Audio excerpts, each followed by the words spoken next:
annonce donc importante tantôt de Mark Carney sur la stratégie de défense. Et je me suis dit que c'était quand même le moment de faire un peu le point sur l'état de nos forces armées canadiennes. Il y a 3 branches, la marine, qu'on appelle maintenant la marine royale canadienne, l'aviation royale canadienne et l'armée qui est l'armée de terre, dans le fond. Si on avait air, mer, terre, l'armée canadienne qui est peut-être la plus importante division des forces armées canadiennes. Il y a des grands problèmes dans les forces. On parle d'équipement, on parle aussi de personnel. En ce moment, il manque de bras. On a à peu près 63 000 membres réguliers dans les forces, 63 500. L'objectif, c'est de 71 500. C'est à peu près 8 000 personnes qui manquent. C'est beaucoup de postes. Donc, tantôt, Mark Carney disait qu'on a augmenté le recrutement d'à peu près 13 % depuis juin. Ça va bien, mais le recrutement, c'est long, c'est compliqué. Puis ça reste que ce sont des carrières qui, des fois, vous amènent à déménager ailleurs. Si vous voulez rester dans le centre-ville de Montréal, c'est un petit peu plus compliqué. Ceci dit, si vous cherchez un emploi, vous avez 8 000 postes, il y en a beaucoup, là. Et dans tous les secteurs, informatique, opérations navales, aviation, soins de santé, oui, il y a du combat. Mais c'est pas juste ça, travailler dans les forces. Je ne suis pas ici pour vous vendre leur salade, là, mais je veux juste dire que c'est vraiment varié de l'entretien des véhicules, des relations publiques, des chefs, tantôt les chambres de commerce, c'est juste bâtir. Ça fait partie de faire de la défense. Donc, on voit, on a besoin de bras. Est-ce qu'on est bien équipé? Ça, c'est l'autre question qu'on se pose tout le temps. On parle des avions de chasse, on veut les changer. Je suis allé voir les rapports pour voir qu'est-ce qu'on a.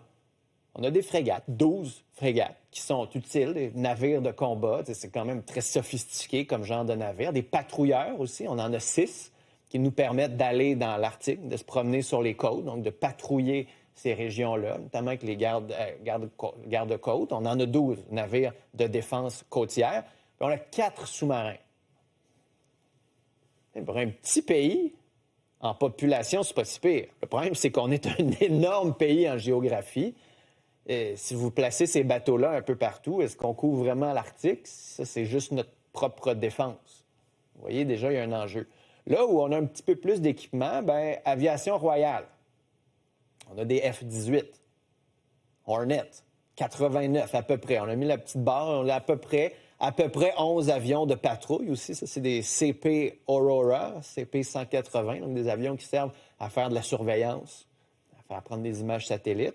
Puis on a à peu près 50 hélicoptères et avions de transport. Là, on a des Cyclones, on a des Griffons, on a les Chinook aussi à 2 hélices là, qui peuvent servir d'hôpitaux. On avait envoyé quelques-uns au Mali, par exemple. Et les Hercules, les Globemaster, qui sont des avions importants, qui permettent de transporter de la grosse marchandise. Puis sur l'armée de terre, donc l'armée canadienne, on a des Léopards, donc des chars d'assaut. On a 550 véhicules de combat et d'infanterie, des véhicules légers.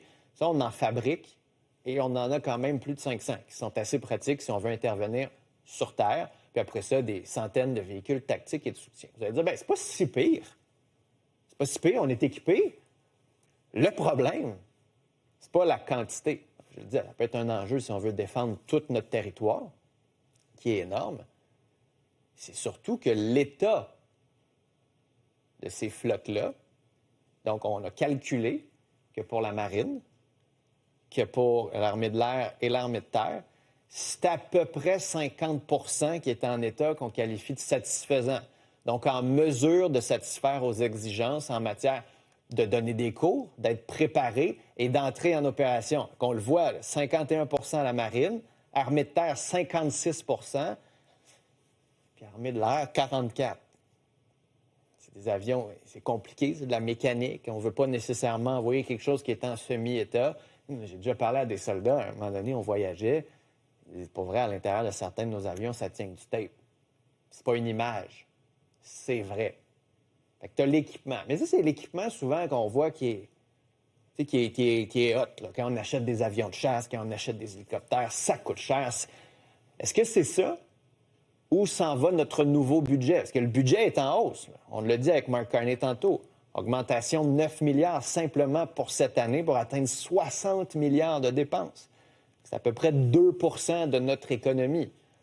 Et on a annoncé une augmentation totale de 82 à peu près milliards de dollars sur 5 ans. Fait que c'est beaucoup, beaucoup d'argent. Mais c'est pas juste pour acheter des gros équipements, construire des brise-glaces.